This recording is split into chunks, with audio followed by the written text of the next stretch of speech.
Joshua, chapter 3. Early in the morning Joshua and all the Israelites set out from Shittim and went to the Jordan, where they camped before crossing over. After 3 days the officers went throughout the camp, giving orders to the people, "When you see the ark of the covenant of the Lord your God, and the Levitical priests carrying it, you are to move out from your positions and follow it.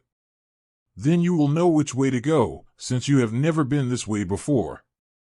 But keep a distance of about 2,000 cubits between you and the ark. Do not go near it."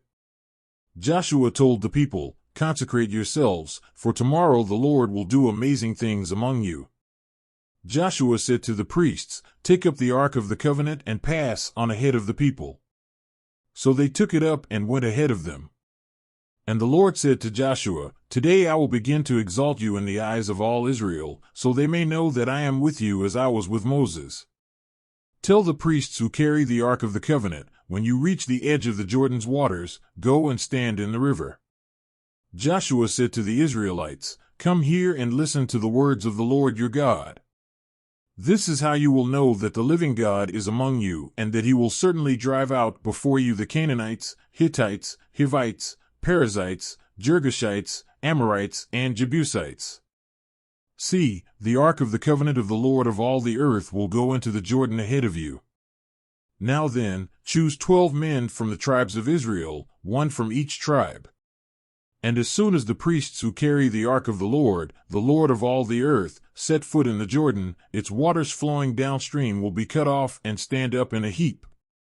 So when the people broke camp to cross the Jordan, the priests carrying the ark of the covenant went ahead of them. Now the Jordan is at flood stage all during harvest. Yet as soon as the priests who carried the ark reached the Jordan and their feet touched the water's edge, the water from upstream stopped flowing.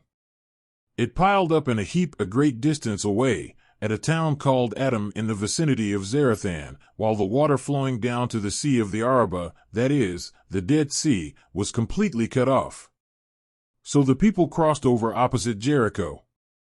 The priests who carried the ark of the covenant of the Lord stopped in the middle of the Jordan and stood on dry ground, while all Israel passed by until the whole nation had completed the crossing on dry ground. Joshua, chapter 4.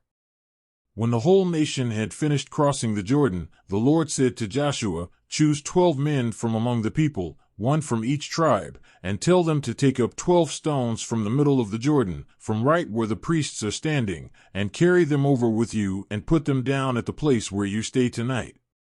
So Joshua called together the 12 men he had appointed from the Israelites, one from each tribe, and said to them, "Go over before the ark of the Lord your God into the middle of the Jordan.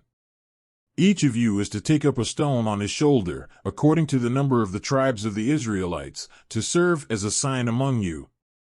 In the future, when your children ask you, 'What do these stones mean?' tell them that the flow of the Jordan was cut off before the ark of the covenant of the Lord. When it crossed the Jordan, the waters of the Jordan were cut off. These stones are to be a memorial to the people of Israel forever." So the Israelites did as Joshua commanded them. They took 12 stones from the middle of the Jordan, according to the number of the tribes of the Israelites, as the Lord had told Joshua, and they carried them over with them to their camp, where they put them down.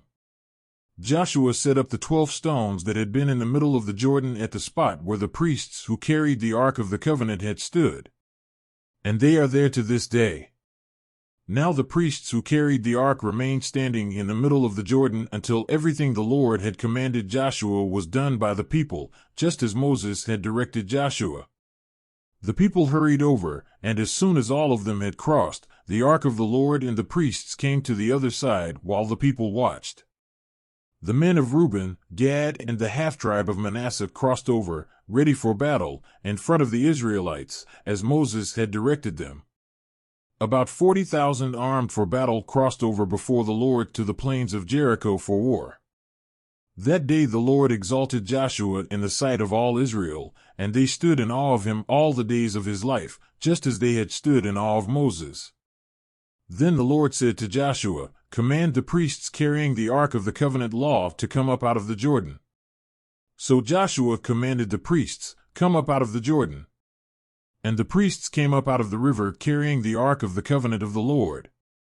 No sooner had they set their feet on the dry ground than the waters of the Jordan returned to their place and ran at flood stage as before. On the 10th day of the first month the people went up from the Jordan and camped at Gilgal on the eastern border of Jericho. And Joshua set up at Gilgal the 12 stones they had taken out of the Jordan. He said to the Israelites, "In the future when your descendants ask their parents, 'What do these stones mean?' tell them, Israel crossed the Jordan on dry ground. For the Lord your God dried up the Jordan before you until you had crossed over. The Lord your God did to the Jordan what he had done to the Red Sea when he dried it up before us until we had crossed over.